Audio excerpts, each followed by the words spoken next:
श्री गणेश। कृष्ण अष्टमी को श्री कृष्ण जन्माष्टमी कहते हैं क्योंकि यह दिन भगवान श्री कृष्ण का जन्मदिन मनाया जाता है। इस तिथि को घनघोर अंधेरी रात को रोहिणी नक्षत्र में मथुरा के कारागार में वसुदेव की पत्नी देवकी के गर्भ से भगवान श्री कृष्ण ने जन्म लिया था। यह तिथि उसी शुभ घड़ी की याद दिलाती है और सारे देश में बड़े धूमधाम से मनाई जाती है। जन्माष्टमी के दिन भगवान श्री कृष्ण की जन्म कथा इस प्रकार है। द्वापर युग में भोजवंशी राजा उग्रसेन मथुरा में राज्य करते थे। उसके आतताई पुत्र कंस ने उसे गद्दी से उतार दिया और स्वयं मथुरा का राजा बन गया। कंस की एक बहन थी जिसका नाम देवकी था, जिसका विवाह वसुदेव नाम के यदुवंशी राजा से हुआ था। एक समय कंस अपनी बहन देवकी को अपने ससुराल छोड़ने के लिए गया। रास्ते में आकाशवाणी हुई, हे कंस, जिस देवकी को तू बड़े प्रेम से ले जा रहा है उसी में तेरा काल बसता है। उसी के गर्भ से उत्पन्न 8वां बालक तेरा वध करेगा। यह सुनकर कंस वसुदेव को मारने के लिए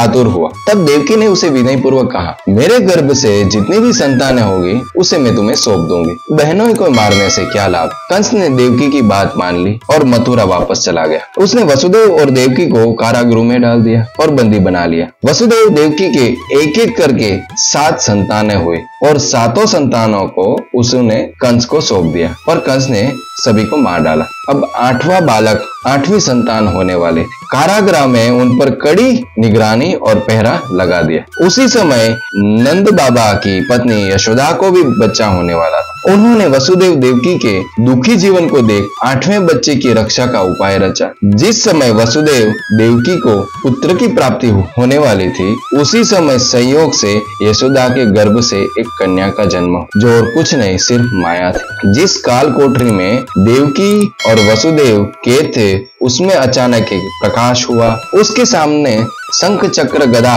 पद्म धारण किए चतुर्भुज भगवान विष्णु प्रकट हुए। दोनों भगवान के चरणों में गिर पड़े। तब भगवान ने उनसे कहा, अब मैं पुनः नवजात शिशु का रूप धारण कर लेता। तुम मुझे इसी समय अपने मित्र नंद बाबा के घर वृंदावन में छोड़ाओ और उनके यहाँ जो कन्या का जन्म हुआ है उसे कंस के हवाले कर देना। इस समय वातावरण अनुकूल नहीं है, फिर भी तुम चिंता ना करो। जागते हुए पहरेदार सो जाएंगे, कारागृह के दरवाजे अपने आप खुल जाएंगे और यमुना तुम्हें घर जाने के लिए मार्ग दे देगी। उसी समय वसुदेव नवजात शिशु रूप भगवान श्री कृष्ण को टोकरी में रखकर कारागृह से निकल पड़े और यमुना को पार कर नंद जी के घर पहुंच गए। वहां उन्होंने नवजात शिशु को यशोदा के पास रख दिया और कन्या को लेकर मथुरा में आ गए। कारागृह के दरवाजे पुनः बंद हो गए। अब कंस को सूचना मिली कि वसुदेव और देवकी को एक संतान प्राप्त हुई। उसने बंदी गृह में जाकर देवकी के